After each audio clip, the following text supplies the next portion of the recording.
Olá, bem-vindos à aula de processamento de imagens do INPA. Nessa semana, nós vamos começar falando um pouco de algumas mudanças no curso e depois eu vou fazer a apresentação do tema da aula de hoje. Então, assim, a primeira mudança é que nós vamos ter alterações na página que refletem essas mudanças da sistemática do curso. A mais importante é que nós vamos ter aulas práticas esporádicas. Essas aulas práticas vão ser dadas nas segundas-feiras, de 3 às 4h30. Vão ser avisadas por e-mail quando forem marcadas. E a outra coisa que eu queria mostrar aqui para vocês é, na página do curso, você tem essa parte de recursos, né?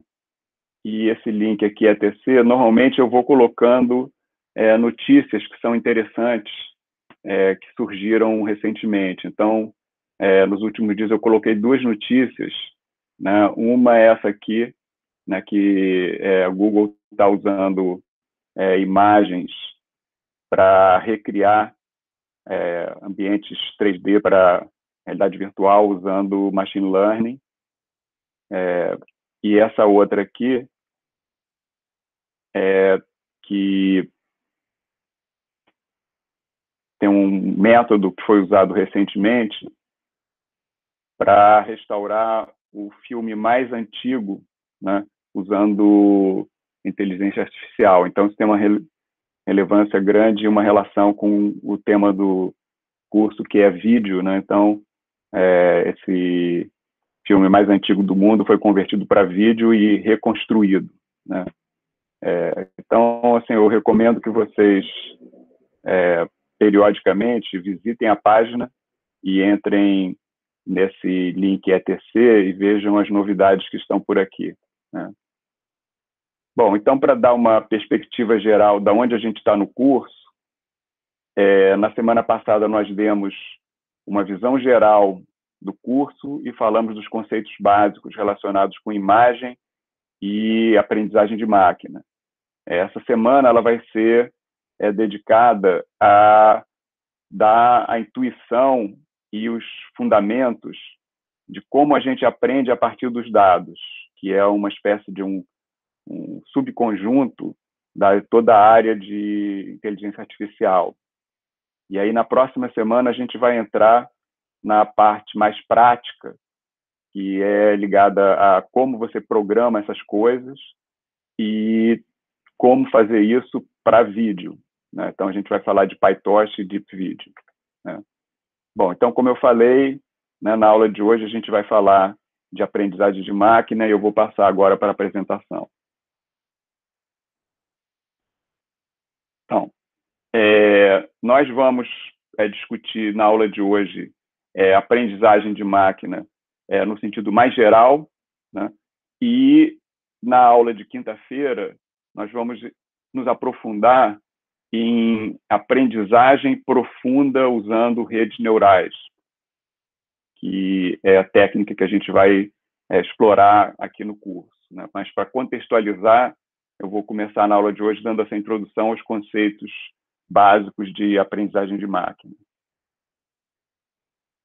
Então, a primeira coisa que a gente tem que estudar aqui é que, em aprendizagem de máquina, nós estamos interessados em criar algoritmos que vão aprender, né? Essencialmente, a gente quer ter um método que vai fazer com que a máquina aprenda a partir dos dados.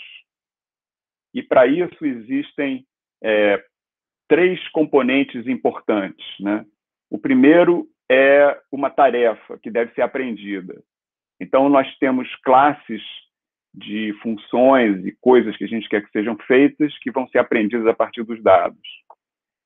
Para saber se a máquina aprendeu ou não, nós temos que ter o conceito de performance, quer dizer, como esse algoritmo que foi criado e está sendo executado pela máquina, como ele está realizando essa tarefa.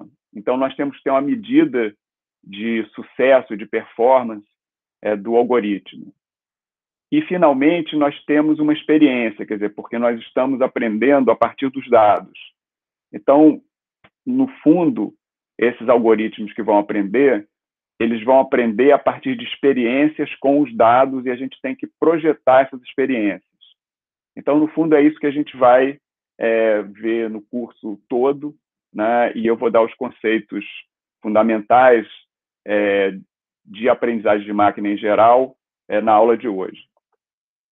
Então, a primeira coisa é exatamente pensar um pouco, né, o que são essas tarefas, né? Então, o que a gente quer é que a máquina desenvolva a capacidade de realizar algum tipo de tarefa, né? E ela vai realizar essas tarefas a partir de exemplos, né? Então, é como uma criança aprende, né? A criança quer aprender o que é um objeto, a mãe mostra o objeto e diz, esse objeto é o objeto tal, né? Então, a gente vai fazer a mesma coisa com a máquina, obviamente de uma maneira um pouco diferente, né? E, para isso, a primeira coisa que a gente vai fazer é uma coisa que vem de visão computacional, a gente vai extrair, a partir de dados reais, o que a gente chama de características. Então, são coisas importantes dos dados que a gente vai analisar e, a partir dessas coisas importantes, a gente vai poder realizar a tarefa. Então, aqui no slide, quer dizer, XI, na verdade, é um conjunto de features ou de características que são extraídas dos dados. E, para isso, né, o algoritmo vai realizar tarefas diferentes, né? Tarefas comuns para a aprendizagem de máquina não são as únicas, mas as tarefas comuns você tem... desculpem. Você tem tarefa de classificação, que é você entender, a partir de um dado que existe, a que classe aquele dado pertence, né? Por exemplo, você tem animais, então você quer separar os animais entre gato, cachorro e outros tipos de animais, né? Você tem a tarefa de regressão, que é você ajustar os dados a um certo tipo de modelo, né, para poder reconstruir esse modelo. A gente vai ver isso bastante nessa aula de hoje. Você tem outras tarefas como tradução e transcrição. Isso é muito usado atualmente, né, ligado com processamento de linguagem natural, né, e outras coisas assim. E, finalmente, você tem tarefas que estão ligadas com amostragem e reconstrução, né? Fazer síntese de novas objetos e realizações a partir de tanto olhar dados que já existem, quanto uma interação com o usuário que está selecionando como gerar coisas novas a partir do que ele aprendeu, do que a máquina aprendeu, né? E, ao mesmo tempo, também nós podemos ter essa questão de amostrar dentro de uma classe muito grande de dados, selecionar amostras que são importantes para fazer alguma coisa, e isso pode ser misturado com a síntese, né? Todas essas tarefas, né, elas são tarefas assim, mais específicas. Eu coloquei, por último, né, estimação de densidade, quer dizer, que aí você, na verdade, fazer análise de dados direta, né? Quer dizer, você, a partir dos dados, descobrir a estrutura subjacente nos dados, que permite fazer uma porção de outras coisas, então um contexto bem mais geral, e aí, no fundo, nós estamos querendo encontrar distribuições de probabilidade associadas com esse conjunto de dados. Então, existe uma vasta gama de tarefas que a gente vai querer que a máquina aprenda, e, para isso, tem que criar, nesse contexto, toda uma metodologia para ela aprender a realizar essas tarefas. Então, como eu falei, uma das coisas importantes aí é essa medida de performance. Quer dizer, a medida de performance vai dizer se o algoritmo conseguiu que a máquina aprenda a realizar aquela tarefa satisfatoriamente. Obviamente, essa medida de performance vai depender do tipo de tarefa. Existem maneiras diferentes de avaliar a performance dependendo da tarefa. Então, aqui, por exemplo, né, em tarefas como classificação e tradução, o que a gente quer medir é se a máquina realmente conseguiu acertar e ela ou acerta ou erra, né? Então, o que a gente está medindo aqui é a acurácia do modelo que foi estimado, né?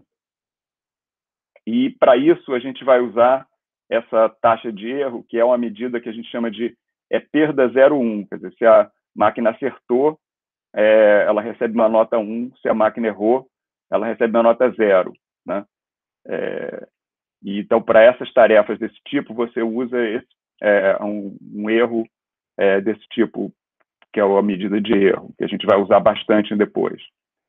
A outra maneira de ver é quando você está estimando distribuições de probabilidade, estimando densidades, você, na verdade, vai ter uma medida de performance que é contínua. Né? Então, a nota vai ser uma nota contínua e, no fundo, vai estar relacionada com a probabilidade. E isso é uma coisa bastante poderosa, porque a gente vai ver que toda a matemática que está por trás de aprendizagem de máquina é ligada com probabilidade estatística. Né? E, de fato, dá para você, tanto mesmo nesse contexto de classificação e transcrição, você, na verdade, usar medidas que têm uma relação com probabilidade estatística. A gente vai ver isso mais para frente da aula, e aí você transforma essa perda 0,1, né, numa probabilidade que você pode usar e colocar limiares e coisas assim. Como é que você mede essa performance? Você vai aprender a partir dos dados, né, e depois você tem que ver, né, se ela aprendeu. Aí você vai usar um outro conjunto de dados que é chamado os dados de teste, e a gente vai falar sobre isso mais para frente. Então, para tudo isso acontecer, nós temos que projetar uma experiência. E, exatamente, essa experiência é toda baseada num conjunto de dados. E essas experiências, elas podem ser de diversos tipos e, na verdade, estão associadas com modalidades diferentes de aprendizado de máquina. Então, você tem o aprendizado de máquina supervisionado, você tem o aprendizado de máquina não supervisionado e você tem o aprendizado por reforço. Eu, aqui no curso, eu não vou falar sobre aprendizado por reforço, porque é uma área mais específica e que é menos usada na parte de imagem e vídeo. Mas é uma área que é bastante importante. Se vocês tiverem curiosidade em saber onde que ela é aplicada, é a maneira de você treinar o computador, por exemplo, para jogar um jogo e conseguir ganhar um jogo de um parceiro, um oponente humano. Né? E essa área também foi muito bem sucedida e muito desenvolvida, mas a gente não vai discutir aqui no curso. A gente vai discutir aqui no curso aprendizado supervisionado e não supervisionado. No aprendizado supervisionado, o que a gente tem, na verdade, é o que eu falei, aquele exemplo de ensinar a criança. Né? Nós temos os dados brutos, né, dos quais a gente extrai essas características, mas a gente sabe o que esses dados são, então nós temos um rótulo. Então, os dados são essas características, que é um vetor X, né, e os rótulos associados, Y. Né? E o que a gente quer que a máquina consiga fazer é predizer o rótulo Y de uma característica X, de um dado qualquer, né, daquela categoria de dados que a gente está interessado. Então, no fundo, o que a gente quer saber aqui, na verdade, é a probabilidade, né, de o Y dado que a gente está olhando o X. Né? Então, a gente vai estimar esse Y, né, dado o que a gente está analisando. Né? Então, tem uma maneira toda de criar experiências e treinar a máquina a partir de fazer esse processo supervisionado. Mas, com isso, é importante notar que a gente precisa ter os dados estruturados com os rótulos certos. E assim que ela vai aprender. Né? Então, como eu falei, o exemplo é esse. Né? Mãe mostra para a criança um objeto e diz o que é aquele objeto. Mostra um outro objeto, diz o que é outro objeto. Então, mostra um gato, esse aqui é um gato. Mostra um cachorro, ela vai aprender a partir daí, né? Já no dado você fazer uma experiência não supervisionada, aí nós não temos esses rótulos, né? Nós temos só os dados brutos. Mas nota que esses dados brutos eles são selecionados de um certo conjunto de dados apropriado. E o que a gente quer, na verdade, é que assim, a máquina, analisando esses dados, vai aprender qual é a estrutura subjacente daqueles dados. Então, a gente está supondo que esses dados vêm de alguma distribuição de probabilidade que é comum a todos os dados que a gente está usando para fazer o treinamento, e a máquina vai entender a estrutura desses dados e, de uma certa maneira, inferir essa distribuição de probabilidade. Então, no fundo, o que a gente quer fazer é estimar essa distribuição de probabilidade só a partir dos dados, né? Então, um exemplo também, imaginando uma criança, né, que ela pode estar numa casa, né, que tem vários gatos e vários cachorros, né? A mãe não fala nada para ela, e ela vai olhar que todos os cachorros são parecidos uns com os outros e os gatos são parecidos uns com os outros. Então, ela vai entender que são classes diferentes, né, de animais, né? Ninguém falou nada. Então, esse tipo de coisa que vai ser lidada no aprendizado não supervisionado. E a maneira de você fazer toda a experiência é muito diferente, mas a base matemática e computacional é a mesma, né, com essas restrições de cada caso, né? Então, para dar um exemplo concreto de como isso é feito, eu vou pegar um caso simples, que é exatamente o caso de regressão, né? Regressão linear. E aí a gente vai colocar uma coisa adicional que eu não falei até agora, que é o modelo, né? Porque quando a máquina está aprendendo, né, a partir desse algoritmo, ela, de uma certa maneira, está estimando um modelo que não é colocado explicitamente pelo projetista, né? Mas você supõe que existe um modelo que está implícito na maneira como você constrói a experiência, e a gente vai discutir muito sobre isso, né? Porque tanto em matemática quanto em computação, né, você tem funções e modelos determinísticos, probabilísticos, mas são criados, né, pelos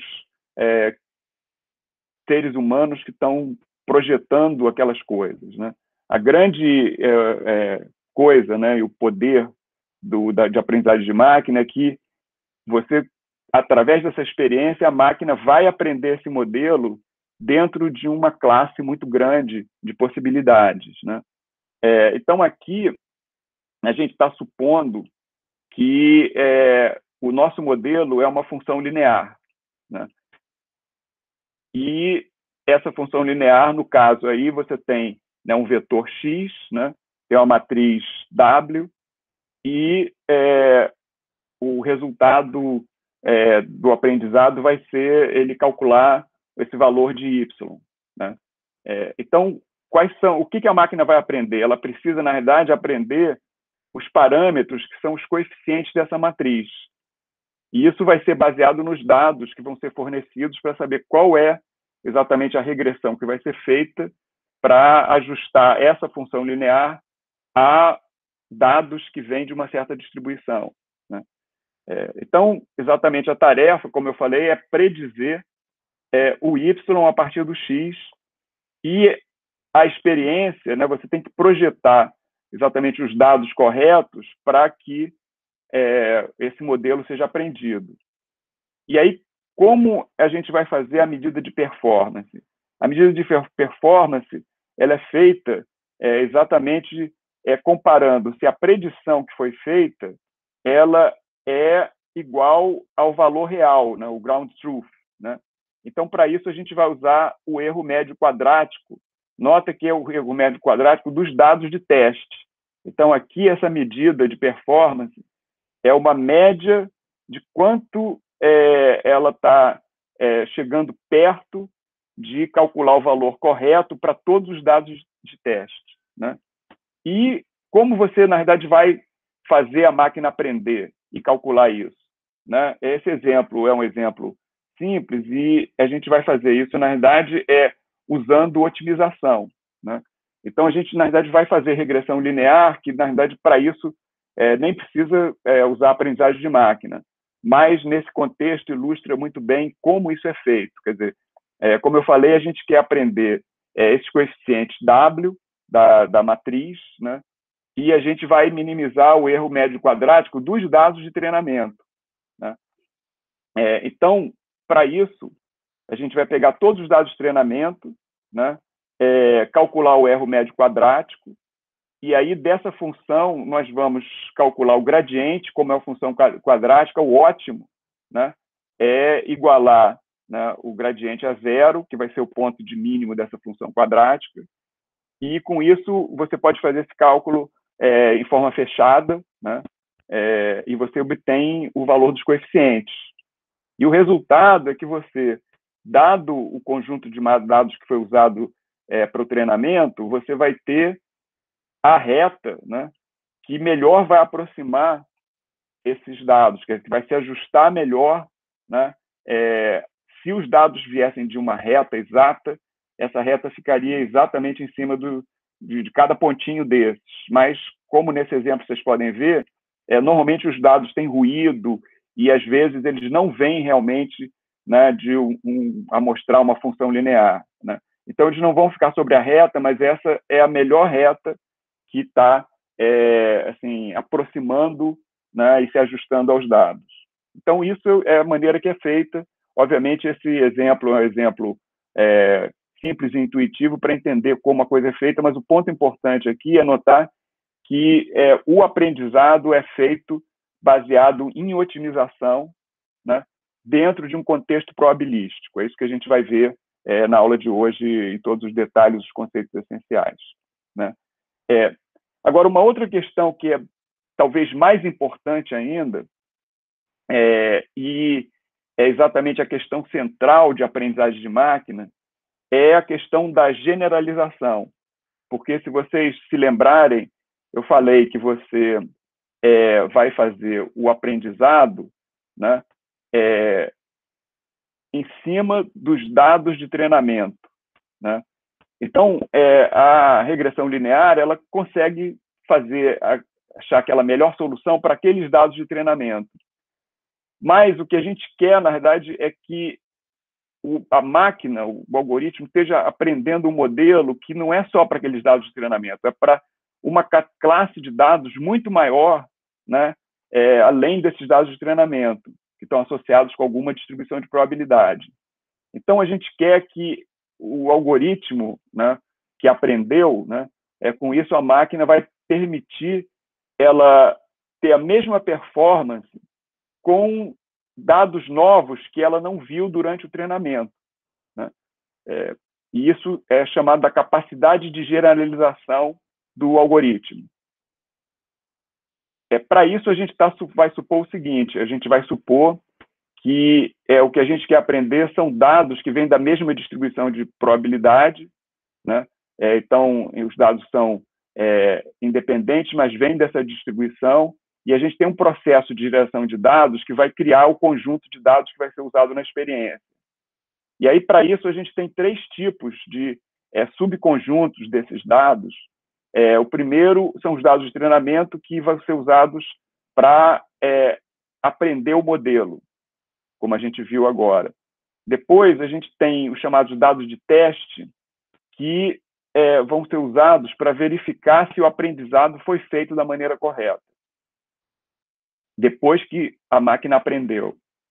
E, finalmente, nós temos esse conjunto de dados de validação, que eles são usados para, na verdade, validar o próprio processo de aprendizagem, né? E isso eu vou falar com mais detalhe daqui um pouco à frente, né? Então, o erro de generalização ele consiste, na realidade, entre você conseguir ter uma boa performance para os dados de treinamento e para os dados de teste. Então, com isso que a gente quer? A gente quer, por um lado, minimizar o erro de treinamento, né? Mas, ao mesmo tempo, a gente quer que, quando a gente avaliar a performance da máquina com dados de teste, a gente vai ter um erro igual ou da mesma magnitude, né? Então, a gente quer que, na verdade, o erro de treinamento de teste seja muito próximo um do outro. E isso, quando isso acontece, a gente pode assumir que a máquina conseguiu generalizar se o conjunto de dados foi projetado corretamente. Então, a gente tem a seguinte metodologia, né? Que são em 2 estágios, né? O primeiro estágio é o estágio de treinamento, né, em que a gente pega essa parte do conjunto de dados e separa, né, o grupo de treinamento, entra no algoritmo de aprendizado, com isso a gente vai aprender o modelo, e aí, na fase de validação, o que a gente vai fazer é pegar esse conjunto de testes, aí a partir desse conjunto de testes a gente vai predizer os resultados e comparar esses resultados com os dados reais, com o chamado ground truth, né? E aí a gente, na verdade, está medindo o erro tanto aqui quanto aqui, porque aqui, na verdade, o erro ele é ajustado, né, calculado durante o treinamento para ajustar o modelo, né? Então, ele é usado de uma maneira. Aqui, ele é usado para comparar se a performance foi boa. Então, usado de outra maneira. Então, aquela função de a medida de performance e o erro é usado de maneira diferente na parte de treinamento e na parte de validação, tá ok? Então, isso aí coloca uma série de objetivos, né, que vão ser ligados com essa medida de performance.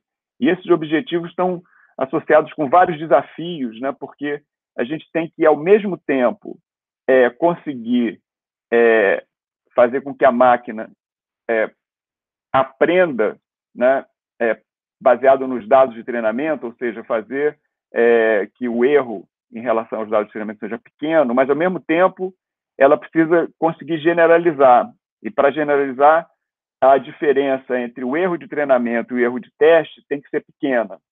Então, isso aí, na verdade, entra num ciclo, né? Porque muitas vezes, eu vou voltar aqui o slide, né? Você faz essa primeira parte, volta para essa segunda parte, e aí não ficou bom, aí você tem que voltar de novo, retreinar e testar de novo. Então, é todo um processo, né, para você poder chegar, né, no resultado ótimo, onde você vai conseguir que a máquina faça a generalização. E isso depende de uma série de questões que a gente vai discutir mais daqui para frente, que tem a ver com essa parte de dados de validação e a validação do próprio método, né, usado para o aprendizado, né? E isso está ligado, né, exatamente com como você escolhe, né, o seu espaço de hipóteses, ou seja, o espaço de funções que estão associados com o seu modelo, né? Então, essa escolha ela é fundamental, e o grande problema é que a gente não tem uma maneira assim, certa de escolher esse espaço de funções, porque se a gente conhecesse as distribuições de probabilidade ou conhecesse tudo sobre os dados, a gente não precisava usar a aprendizagem de máquina e simplesmente escrevia, né, uma equação ou um algoritmo para resolver o problema, né? Então, isso aí é a questão fundamental, e a questão realmente é a gente encontrar um balanço entre esses erros, né? Porque a gente vai ver aqui, eu vou falar isso várias vezes, né? Você tem, na verdade, 2 problemas. Você tem o problema do underfitting, né, que você está tentando ajustar o modelo aos dados, e se o teu modelo ele é insuficiente, você não vai conseguir fazer esse ajuste, e você vai ter um erro grande no conjunto de treinamento, né? Mas supondo que você conseguiu um modelo que dá conta dos dados e minimiza esse erro, tem um erro pequeno, você tem um outro problema que é o overfitting. O overfitting é quando o seu modelo ele é poderoso demais para aqueles dados e ele se comporta de maneira diferente com os dados de treinamento e os dados de teste. A gente diz que se você pega um modelo muito poderoso, ele consegue memorizar os dados de treinamento, mas ele, na verdade, não aprendeu nada a partir daquela distribuição de probabilidade.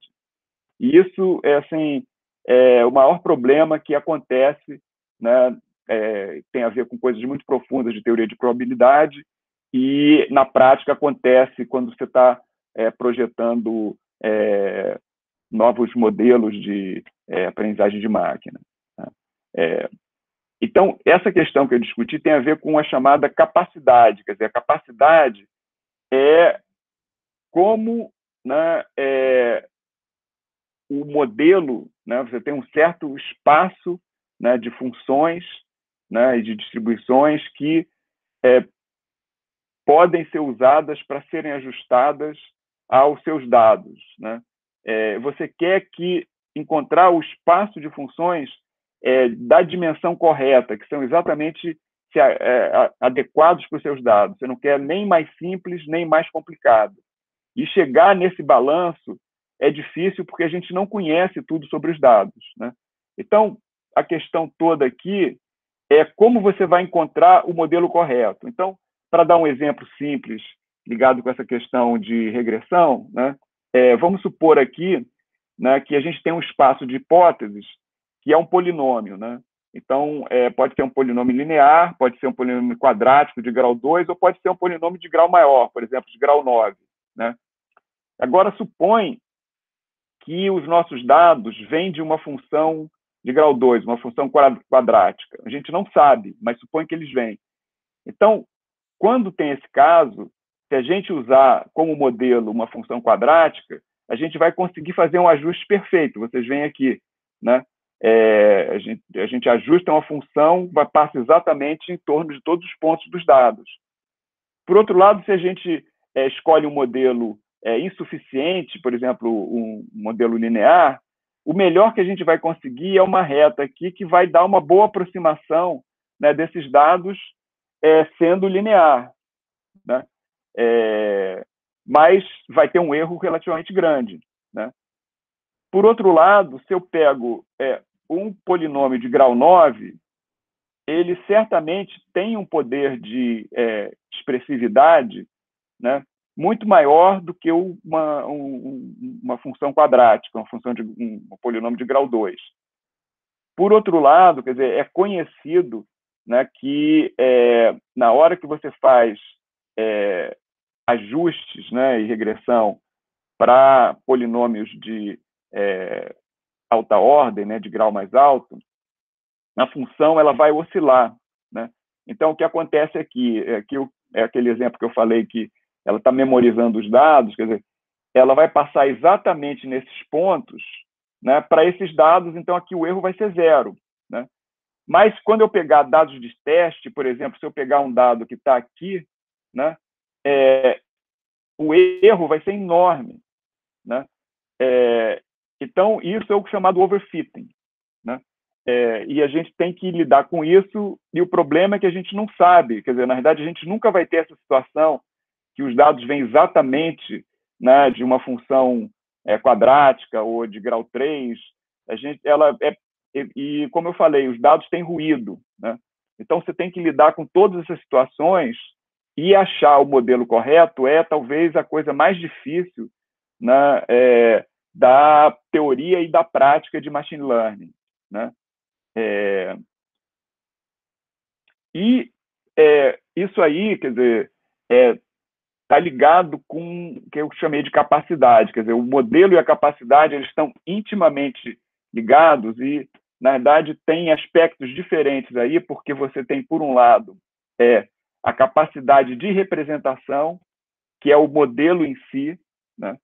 E, por outro lado, você tem a capacidade efetiva, que é a experiência, né? O algoritmo que você projetou para o aprendizado de máquina realmente conseguir calcular esse modelo correto. Né? Até lidando com algumas questões que são desconhecidas a partir do modelo, né? De qual é o modelo correto. Né? Então, nesse contexto, nós temos dois tipos de modelo. Nós temos, né, os modelos que são paramétricos e os modelos que são não paramétricos. Os modelos paramétricos são mais tratáveis porque nós temos espaços de funções, né, indexadas por parâmetros, né? Isso mesmo no contexto probabilístico, né? Por exemplo, se você tem distribuições normais, né? Então você tem parâmetros para poder estimar, né, distribuições de probabilidade nesse contexto, né? Mas você pode também fazer todos esses cálculos de uma maneira não paramétrica, e aí é um pouco mais trabalhoso e, ao mesmo tempo, em termos de representação, é mais cara no computador, né? Porque você tem que assim, estimar e fazer a reconstrução, né, dessas funções a partir de dados não paramétricos, né? Então, com isso, a gente vai lidar exatamente com essa questão de achar o modelo correto, né, que está associado com a capacidade ótima, né, lidando com esses erros, né? E daí você pode ver o seguinte, que nós temos dois regimes aqui, né? Você tem um regime que é a zona de underfitting e tem outro regime que é a zona de overfitting, né? E em relação à capacidade, né, tipicamente, na medida em que você vai aumentando a capacidade, como nós vimos, né, a tendência é o erro ir decrescendo, né? Por outro lado, né, no caso do erro de generalização, dependendo do modelo, né, à medida que você vai aumentando a capacidade, esse erro pode ir aumentando. E aí a gente tem isso aqui, que é o chamado o gap, né, de generalização, né? Então, quando você está projetando isso, você não sabe exatamente todas as coisas a partir dos dados, do modelo, dos espaços, você está tentando encontrar o ideal. E dentro do que você escolheu, né, sempre vai ter esse ponto aqui, que é o ponto de capacidade ótima. Esse ponto de capacidade ótima é exatamente quando você tem a diferença entre o erro de generalização e o erro de treinamento é o menor, né? Então, é isso que a gente quer chegar, e aí a gente tem que desenhar, na verdade, não só toda a experiência, né, para levar em conta isso, mas a gente vai, na verdade, colocar na maneira de fazer, realizar essa experiência, uma forma de chegar, encontrar essa capacidade ótima, né? A outra questão é que tudo isso depende dos dados, né? Então, isso, na realidade, a grande revolução de aprendizagem de máquina aconteceu na hora que ficou assim, possível, né? Primeiro, trabalhar com grandes volumes de dados, né, escolhidos de maneira apropriada, e, ao mesmo tempo, processar, né, e aprender em cima desses volumes de dados de uma maneira rápida, eficiente, né? Então, foi, na verdade, uma confluência, né, de avanços na teoria, né, e na prática. Quer dizer, por um lado, né, a matemática e a teoria de computação, né, e, por outro lado, a tecnologia, né, de máquinas mais eficientes e mais poderosas, né, com mais memória e mais poder de processamento. Então, aqui a gente vê um exemplo típico disso, quer dizer, imaginando que a gente quer fazer classificação e você tem, né, um conjunto de dados menor, né, rotulado numa classe e o outro conjunto de dados rotulado na outra classe.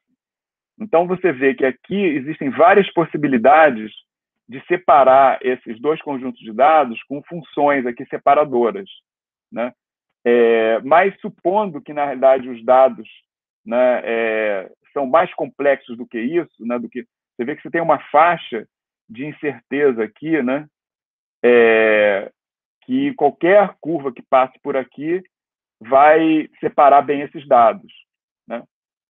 Mas se os seus dados são desse tipo aqui, você precisa de um conjunto de dados para treinar muito maior para poder pegar exatamente essa sutileza aqui, né? E não ter tanta assim, indeterminação, né, no resultado, né, do que o algoritmo pode separar, né? Então, por outro lado, à medida que se aumenta o conjunto de dados, isso implica que vai ser mais complicado de treinar, vai demorar mais tempo, etc., né? Outro exemplo aqui de como o conjunto de dados influencia o resultado é que eu falei de generalização, né? Na verdade, a gente constata que quanto mais dados, vai permitir que o algoritmo faça melhor generalização. Obviamente, aqui eu estou supondo que mais dados tanto para o treinamento quanto para testes, e esses gráficos aqui mostram, né? Aqui você tem essa linha aqui, né, pontilhada, que é o erro de Bayes, né, que seria o erro assintótico, né, que o algoritmo deveria chegar. Então, você vê que quando você tem uma função que o modelo, né, é quadrático, né, aqui a gente está supondo que os dados estão vindo de um polinômio de grau 5 com ruído, né? Então, se você escolheu como modelo, né, uma função quadrática, por melhor que você treine e vá aumentando o número de amostras, você vai conseguindo decrescer, mas ele não vai chegar nesse erro assintótico, né? Agora, quando você tem muitos dados e tem um modelo com maior capacidade, você chega no erro assintótico e você encontra a capacidade ótima, né? E aqui, relacionado com isso, você vê que, a partir de um certo número de dados, você entra num platô que você descobriu que chegou na capacidade ótima, que é exatamente quando essa curva aqui, né, do erro de teste se encontra com essa assíntota aqui do erro de Bayes, né? Então, assim, escolher bem os dados e ter a dimensão dos dados para o treinamento é fundamental para as coisas funcionarem, né? Tem um outro detalhe aqui que nota que aqui eu estou dizendo que esse aqui foi usado 40 conjuntos de treinamento diferentes para poder avaliar. Então, assim, você vai passando sobre os dados com conjuntos diferentes, testando, avaliando, para poder chegar em bons resultados. Então, para fechar essa questão, né, entre a generalização e a capacidade, né, eu queria colocar uma outra questão aqui, que assim, a questão de regularização, porque se você não sabe exatamente qual é a capacidade que você deve escolher, você pode até escolher um espaço de hipótese que tem uma capacidade maior do que você precisa, desde que você consiga selecionar um subconjunto das funções desse espaço para poder usar na sua solução, né? Então, isso é feito a partir da regularização, né? Essencialmente, a regularização ela vai dar preferências a certas soluções dentro desse espaço maior, né? Então, um exemplo disso é o chamado decaimento dos pesos, né? Imaginando que a gente está calculando, por exemplo, né, os coeficientes ali daquela matriz ou de algum outro modelo, né? A gente pode supor que as melhores soluções são quando você tem coeficientes, né, que têm um valor menor. Coeficiente de valor muito alto pode significar que você está pegando alguma coisa que não seria natural como solução, né? Na verdade, o que a gente está medindo aqui é, imaginando que você tem um vetor de coeficientes, esse vetor W, né?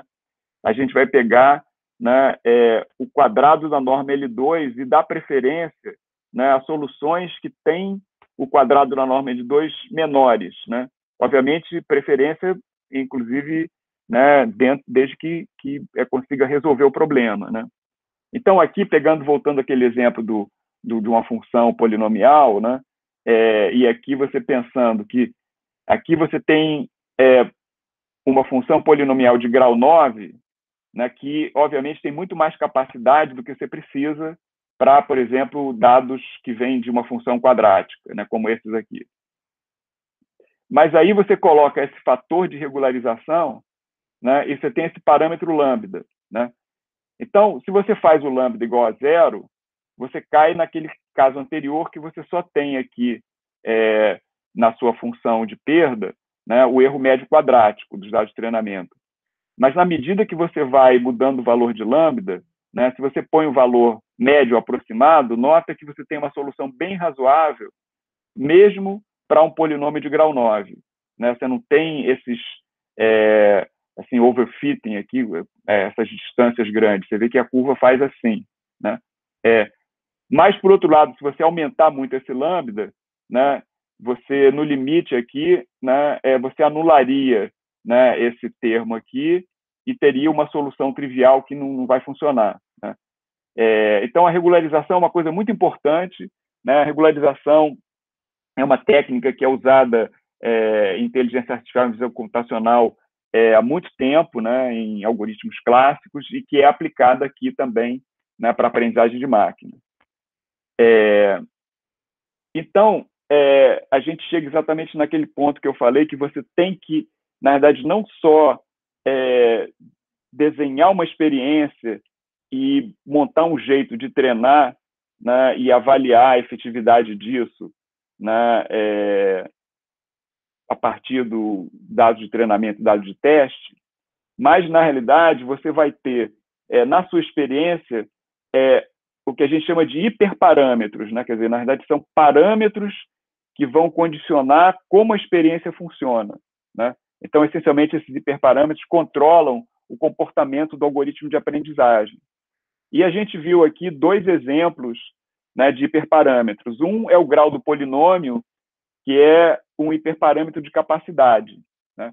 E o outro é aquele valor, né, do lambda, né, que é um parâmetro de regularização, né, que vai privilegiar coeficientes com um valor menor. Né? Então, esses são dois tipos de hiperparâmetros que você pode colocar no seu modelo, né, no exemplo que a gente deu, e você quer, na realidade, um jeito de achar qual é o melhor valor para esses hiperparâmetros. Né? Voltando aqui, né, eu quero achar um valor de lambda que vai me dar essa solução. Né? Então, qual é esse valor de lambda? Eu tenho que ter um jeito de testar isso. Né? E isso aí vai ser um outro tipo de treinamento. Né? Quer dizer, a gente vai usar essas coisas, a gente vai usar essas coisas usando o que eu falei antes, né? Que são aqueles conjuntos de dados, né, de validação. Né? Então, essencialmente, esses dados de validação, eles permitem avaliar a efetividade dos hiperparâmetros.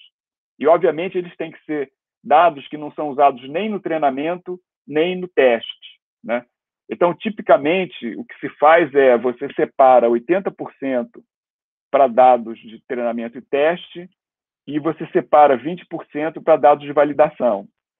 E aí você vai, na verdade, além de fazer aquela parte inicial que eu mostrei, que você treina, depois você valida o treinamento com os dados de teste, você vai ter uma parte por cima disso, que depois que você fez isso, você vai mudar os dados, né, dos hiperparâmetros, né, valores dos hiperparâmetros, e testar com os dados de validação, até achar os melhores.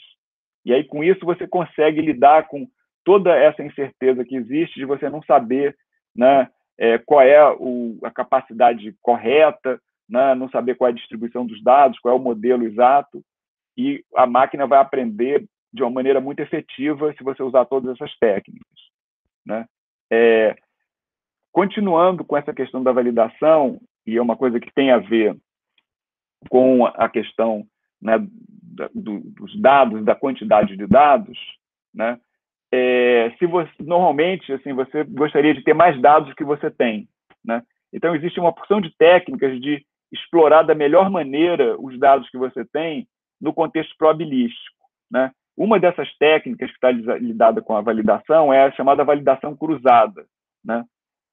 A validação cruzada é uma maneira de você expandir, né, o conjunto de dados, né, de validação usando o método probabilístico, né, o algoritmo probabilístico. E funciona assim, eu não vou entrar aqui no algoritmo, vou mostrar aqui na prática como funciona.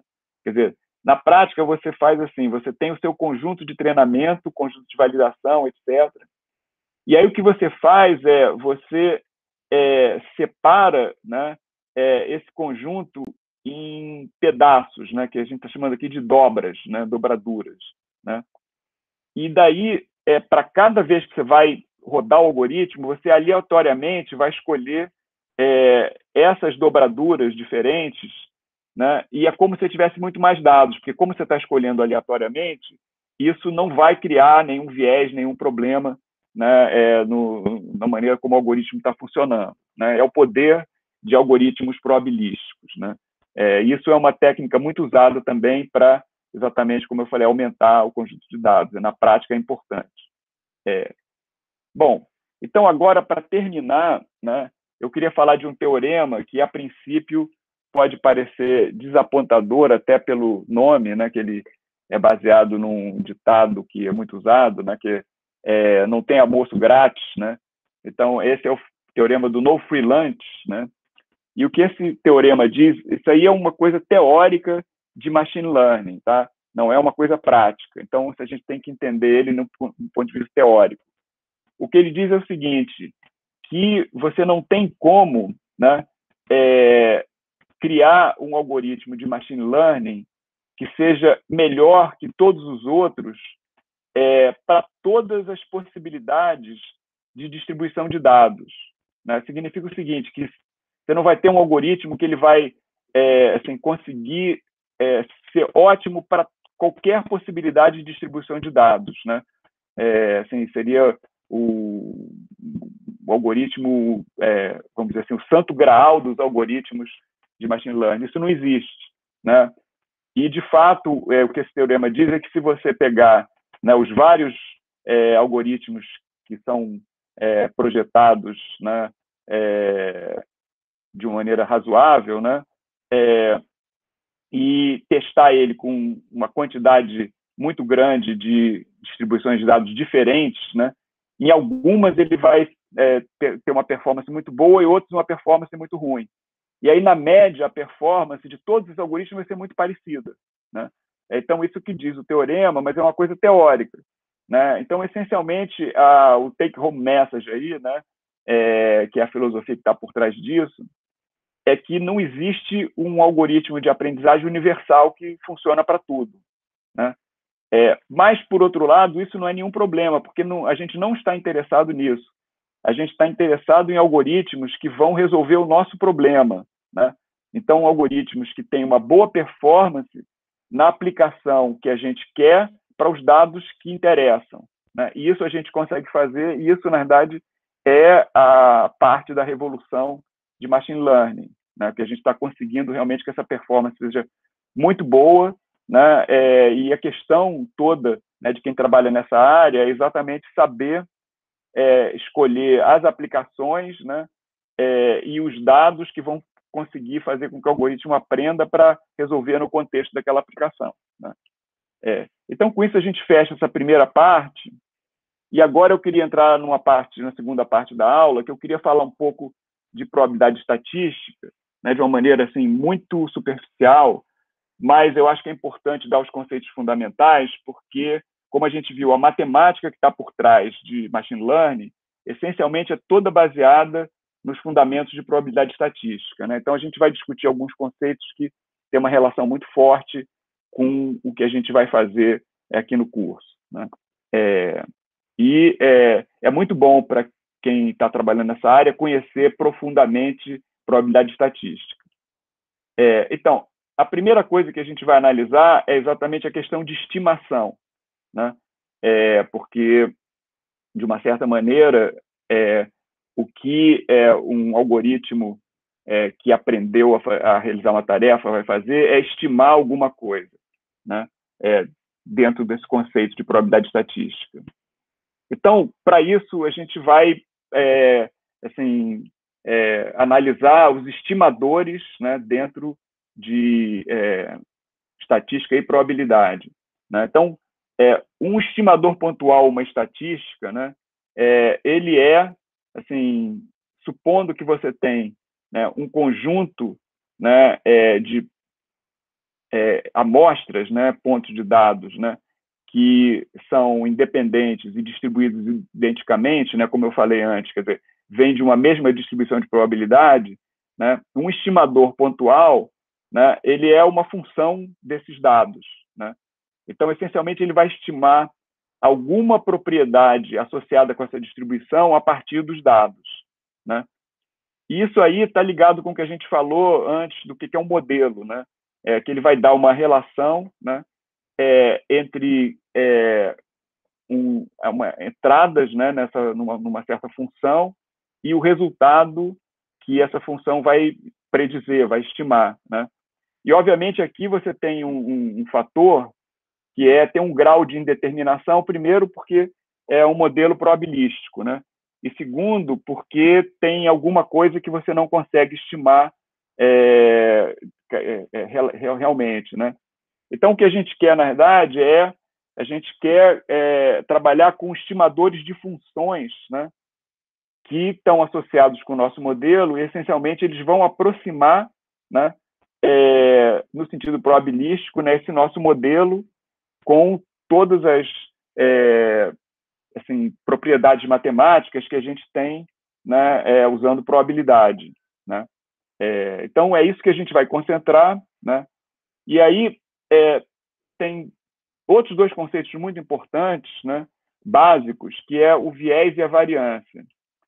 Que o viés e a variância, na verdade, são fontes de erro, né, do estimador, né? Então, o viés de um estimador, na verdade, é a diferença entre o valor esperado do estimador e o valor real, né? Então, isso é uma coisa absoluta do estimador, né? Por outro lado, a variância do estimador está ligado com amostras, né? Então, a variância ela é definida como o valor esperado, né, do quadrado da diferença entre o valor esperado do estimador e amostras diferentes, né? Então, como que ele vai se comportar, né? Como é que aquela distribuição está se comportando em relação a lidar com dados diferentes, né? Então, assim, no fundo, na hora que você está fazendo a estimação, né, você tem essa primeira fonte de erro que é intrínseca ao estimador e a outra ela é ligada também com os dados, né? E a gente vai ter que lidar com isso, né? E como são fontes de erros diferentes, a gente vai ter um compromisso entre esses erros, né? Então, voltando àquele modelo que a gente tinha colocado, né, de estimar, né, um estimador de uma função, né, o que a gente pode pensar para lidar com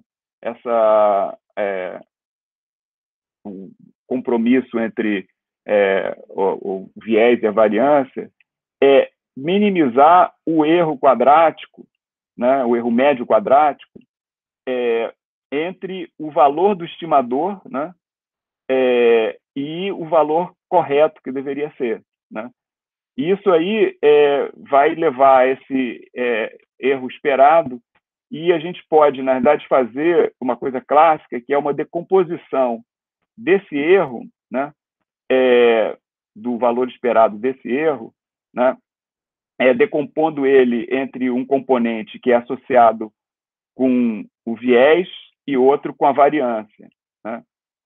Aí, com isso, a gente consegue, na realidade, encontrar esse compromisso, né?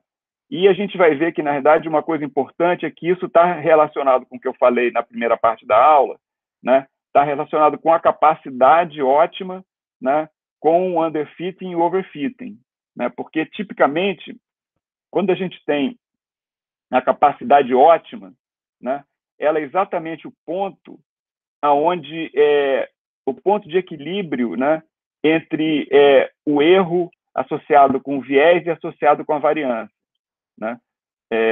Então, você vê aqui que, na medida que você vai aumentando a capacidade, né, a tendência é o viés ir diminuindo, né? Por outro lado, à medida que você vai aumentando a capacidade, a variância vai aumentando. Então, tem um ponto aqui, que é um ponto de ótimo, onde eles chegam no menor valor ali, essas curvas se cruzam, né? E aí esse ponto é o ponto associado com a capacidade ótima. Então, é isso que a gente vai querer fazer. Então, de uma certa maneira, a gente está juntando, né, os conceitos que a gente discutiu na parte dos algoritmos de aprendizagem, né, com os conceitos probabilísticos que estão por trás disso, né? Bem, então agora a gente entra na parte realmente crucial aqui, é como fazer, né? A gente viu que a gente vai usar a otimização, né, para fazer o algoritmo aprender, mas como, no contexto probabilístico, a gente vai fazer isso, né, para aprender essas distribuições, né? Aí a gente está falando de estimação, né, estimadores. Então, o que a gente vai usar são algoritmos, né, clássicos nessa área. Então, o algoritmo mais clássico é associado com a estimação de máxima verossimilhança. Então, o que é isso? Quer dizer, a gente tem, né, supõe que você tem um conjunto, né, de amostras que vem de uma distribuição, que essa distribuição é p-data, né, e você tem o seu modelo, que aqui nesse caso, né, é uma família de distribuições de probabilidade paramétrica, né, indexada por esse parâmetro θ, né? Então, isso aí é um outro modelo probabilístico, né, que é esse modelo p-model, né, que é determinado pelos parâmetros θ, né? Então, o estimador de máxima verossimilhança, o que ele vai fazer na realidade, maximizar, né, a probabilidade desse modelo, né, uma vez que você tem os dados, né? Então, ele vai calcular, né, quais são os valores desse θ que vão maximizar a probabilidade do modelo, né, para esses dados, que é um pouco o que a gente viu antes, só que agora no contexto probabilístico, né? E como você tem um conjunto de dados, você pode expandir essa probabilidade nesse produtório para cada dado individual, né?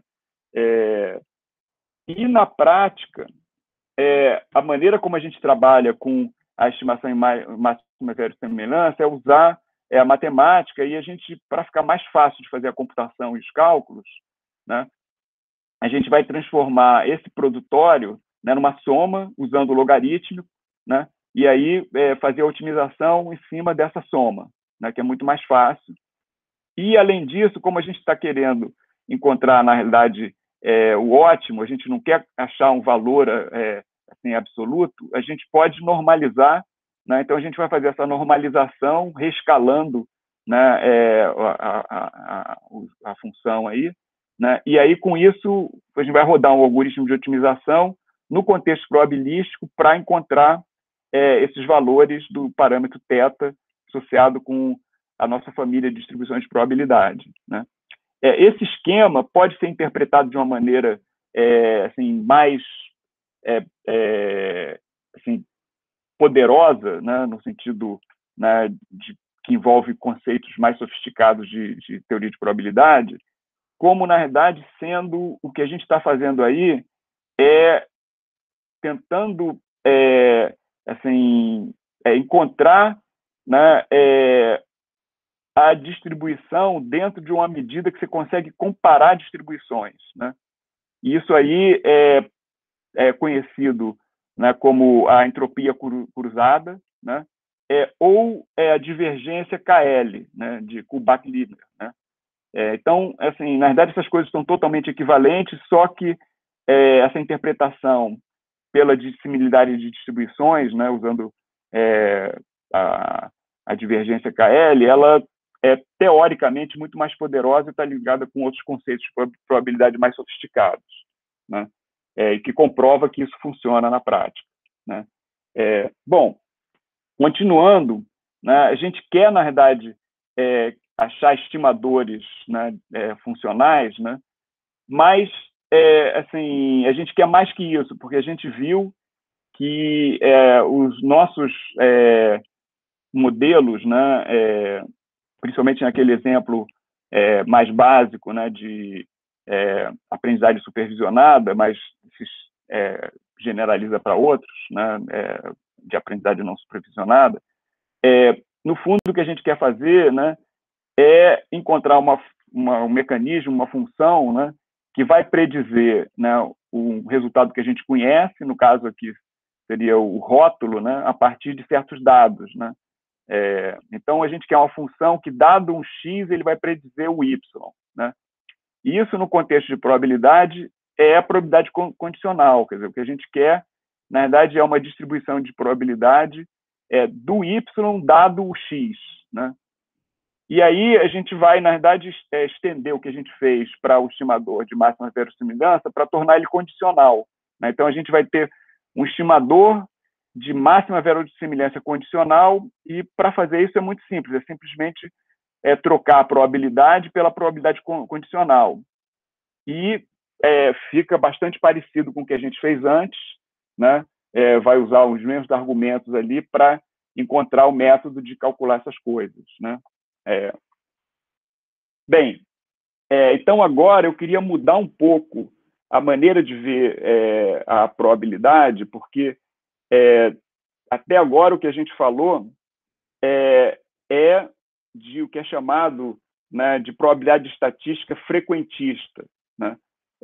E a probabilidade estatística frequentista, ela assume que, assim, você faz análises dos dados e chega num resultado absoluto e que você não tem nenhum conhecimento dos dados, né? Já a chamada estatística bayesiana, que ela é muito usada em visão computacional e em machine learning, ela assume uma coisa razoável, que você não está assim, simplesmente fazendo uma análise estatística, você está, na verdade, usando a probabilidade estatística para entender fenômenos que você conhece, né? E aí isso significa que você tem um conhecimento prévio desses fenômenos, quer dizer, você tem um conhecimento dos dados. Isso muda muito de figura, porque, por exemplo, esses parâmetros que a gente estava falando, né, do seu modelo, né, no caso ali, esses parâmetros eram valores que você estava calculando. Mas na estatística bayesiana, você assume que você conhece alguma coisa desses parâmetros, então esses parâmetros se tornam variáveis aleatórias, né? Então aqui, né, esse θ, né, ele é uma variável aleatória que você tem algum conhecimento. Então você conhece, né, o que é chamado uma distribuição de probabilidade a priori, né, sobre esses parâmetros baseado numa situação, né, do conhecimento dos fenômenos e dos dados, né? E aí isso leva a outro contraponto, é que quando você tem os dados, né, você vai poder medir, né, qual é a verossimilhança desses dados, né, em relação ao parâmetro, né, o chamado data likelihood, né? E para você formular a estatística bayesiana, né, você, na verdade, vai exprimir, né, assim, a sua confiança, né, dos valores desses parâmetros, uma vez que você tem os dados. Então, você tinha um conhecimento prévio sobre a situação e sobre os valores de parâmetros, mas quando você vê os dados, você vai reavaliar a sua confiança, né, em relação aos dados e reforçar, né, o que você sabe, levando em conta as duas coisas juntas, e para isso você usa o teorema de Bayes, a regra de Bayes, né? E o que você quer fazer, na verdade, é estimar a distribuição de probabilidade posterior, quer dizer, ou seja, a probabilidade do parâmetro dado os dados, né? E pela regra de Bayes você vai fazer isso usando, né, a distribuição a priori, né, e a verossimilhança dos dados, né? Obviamente normalizando aqui no contexto probabilístico, né? Então isso é muito poderoso e a gente pode pegar essa filosofia e juntar com os métodos, né, de estimação de máxima verossimilhança, só que aí nesse contexto a gente vai ter a estimação de máximo a posteriori, que é exatamente aquela probabilidade que a gente quer estimar, né? Então, para fazer a estimação do máximo a posteriori, a gente vai encontrar, né, o ponto aonde aquela probabilidade posterior vai ser maximizada, né, em relação aos parâmetros, né, uma vez que você tem os dados, né? Então, na prática, esse é o algoritmo que é usado, né, quer dizer, é a base, né, do algoritmo probabilístico que está por trás dos métodos de aprendizagem de máquina. Ok? Então, com isso, para fechar a aula, eu queria falar um pouco de aprendizagem supervisionada e aprendizagem não supervisionada. Tá? Então, a aprendizagem supervisionada no contexto probabilístico, como a gente viu agora, né, o que a gente quer encontrar, né, os melhores parâmetros, né, desse vetor de parâmetros θ, né, que são parâmetros de uma família de distribuições de probabilidade, né, usando esse algoritmo que a gente discutiu até agora. Né? Então, isso é juntar o que a gente viu no começo da aula com o que a gente viu na segunda parte da aula. Né? E aí um exemplo disso é, por exemplo, a classificação binária. Né? Então, você tem dois conjuntos, né, gatos e cachorro, ou qualquer outra coisa assim, e você quer, a partir de amostras, né, com rótulos, né, encontrar uma função que vai dizer, uma vez dado uma imagem, por exemplo, se é a imagem de um gato ou de um cachorro. Né? Você fazer isso de maneira binária, matematicamente, é um pouquinho mais complicado. Então, uma técnica que é muito usada para isso, e explorando o que a gente viu na aula desde o começo, é a gente generalizar a regressão linear para a classificação. Porque, de uma certa maneira, a regressão linear está separando conjuntos. Né? Mas aí, quando você quer fazer essa generalização, né, e ter, na realidade, uma resposta que seja binária, você pode fazer o seguinte, né? Você escolhe a probabilidade, por exemplo, de y ser igual a 1. Então, ele está numa classe. Então, você vai, na verdade, estimar essa probabilidade. E, obviamente, a probabilidade da outra classe vai ser o complemento. Né?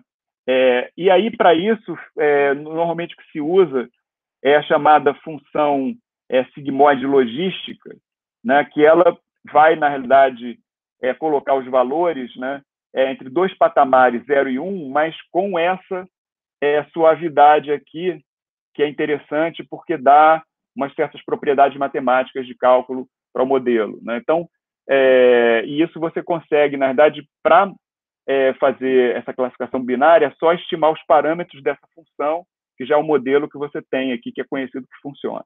Né? Então, existem vários métodos, né, de aprendizagem supervisionada que usam outras técnicas além de regressão linear. Você tem suporte vector machines, né, que são máquinas de suporte vetorial, que está ligado com espaços de funções e coisas assim que eu não vou entrar em detalhe aqui. Né? Você tem esse método, né, dos K-vizinhos mais próximos, né, que é o KNN, que tem a ver com clustering. Né? E você tem as decision trees, que tem a maneira de particionar o espaço hierarquicamente.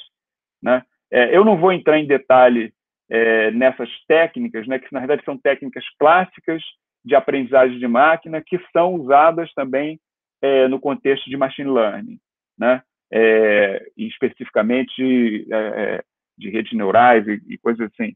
Né? São usados na parte final do algoritmo, a gente vai ver isso na próxima aula. Né? Então, agora eu queria falar um pouco de aprendizado não supervisionado, porque é bem diferente do que a gente viu até agora, mas, como eu falei, usa a mesma base. Né?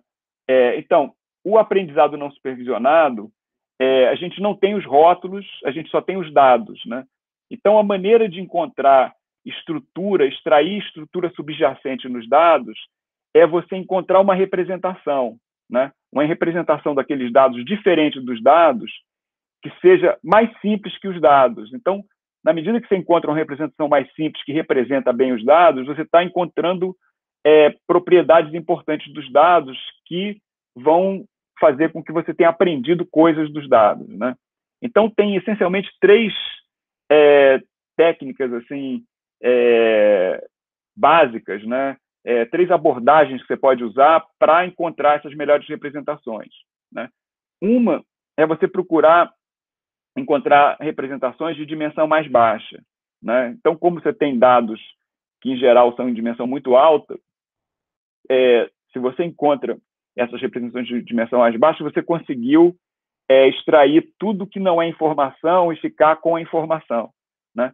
E isso, essencialmente, como eu falei, você está comprimindo, né, os dados e concentrando a informação, né? Por outro lado, se você não quer reduzir a dimensão do espaço de representação, você pode, na realidade, fazer com que o código seja esparso, né? Então, quando você faz com que o código seja esparso, o seu código ainda ele é grande, mas ele vai ter zeros na maior parte dos componentes, né? E alguns componentes vão ter valores, né, significativos. Então, esses componentes estão concentrando a informação. Então, é uma coisa mais ou menos análoga, né? E tem técnicas para você encontrar representações esparsas, né? E, finalmente, você pode encontrar representações independentes, porque, em geral, a gente sabe, né, que os dados, né, eles estão correlacionados, né? Então, se você descorrelacionar os dados, você está, na verdade, separando as fontes de variação dos dados, e aí você consegue identificar como se fosse uma bases de funções, né, no espaço de representação, onde você vai separar as funções que melhor representam aqueles dados. Então, de uma certa maneira, também você concentrar, né, a informação de alguma maneira, né? Então, para ilustrar isso, eu vou falar de análise de componentes principais, que é um jeito conhecido e clássico de fazer isso, né? E representa aquele último caso, que essencialmente a ideia você tem os dados, né, e você quer descorrelacionar esses dados, e uma maneira simples de fazer isso é você pegar a matriz de covariância, né, e aí você encontrar uma representação que vai diagonalizar a matriz de covariância. Então, nessa representação, né, você vai poder escolher, né, os componentes principais que estão associados com as maiores variações, e esses aí que vão ser usados para você representar bem os dados, né? Então, assim, isso é uma técnica clássica que também ela é usada, né, de diversas maneiras, né, em aprendizagem de máquina. Bom, então, para fechar realmente a aula, eu queria falar de aprendizagem de máquina na prática, né? Então, na prática, o que a gente precisa, né? A gente quer construir um algoritmo, né, de machine learning, que a máquina vai aprender, né? Como a gente viu na aula de hoje, né, para isso você precisa de desenhar um conjunto de dados, né? Você tem que escolher uma função de custo, né, de performance, vai ter que escolher um método, né, que está associado com um procedimento de otimização, e você vai ter que escolher um modelo, né? Então, a gente discutiu tudo isso na aula de hoje. Então, na prática, você tem que juntar essas coisas e, na verdade, juntar a parte metodológica com a parte probabilística, né? Essencialmente a computação com a matemática. E aqui eu vou voltar àquele exemplo de regressão linear, né? Então, em regressão linear, agora juntando todas as coisas, quer dizer, os dados são o x e o y, né? E aí a nossa função de custo, nesse contexto probabilístico, vai ser, na realidade, otimizar a probabilidade do modelo, né?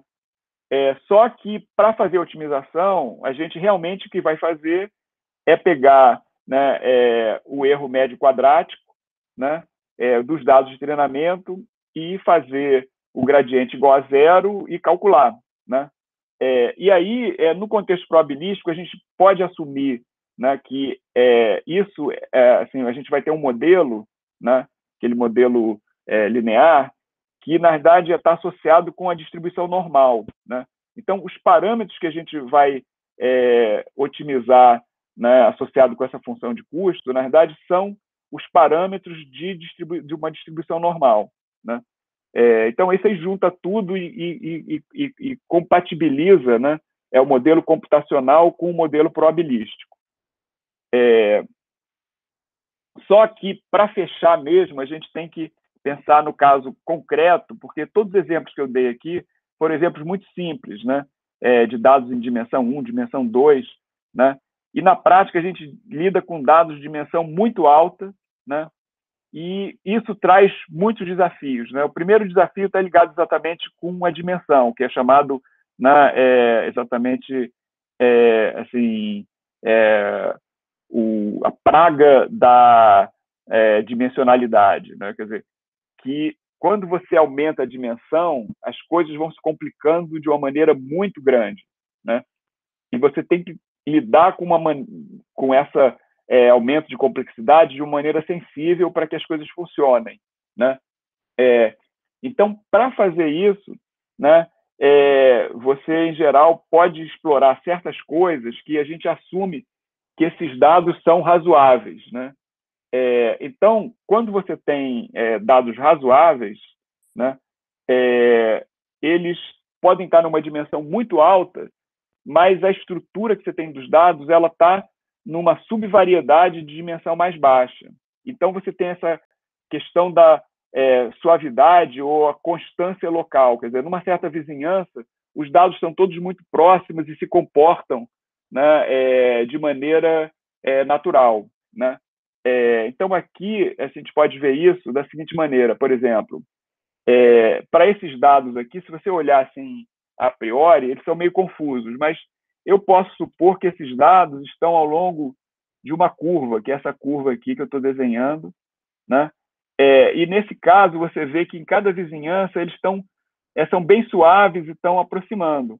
Obviamente, assim, tem uns lugares mais complicados. Por exemplo, aqui, né, você poderia ter completado a curva indo para lá ou indo para cá, né? Então tem muita incerteza, mas no fundo, né, nesse contexto, o que você quer fazer, né, é exatamente o que a gente chama, né, em inglês de manifold learning. Você quer aprender qual é a subvariedade, né, aonde os seus dados residem, né, que estão obviamente associados com a sua distribuição de probabilidade. Então, você na verdade quer aprender um subespaço aonde tem um modelo dos dados que estão mergulhados no espaço maior, né? Isso a gente vai voltar a isso várias vezes ao longo do curso, né?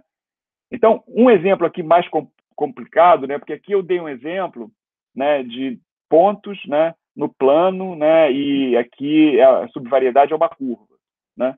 Mas, por exemplo, imagina que você tem como dados, né, imagens de face, né?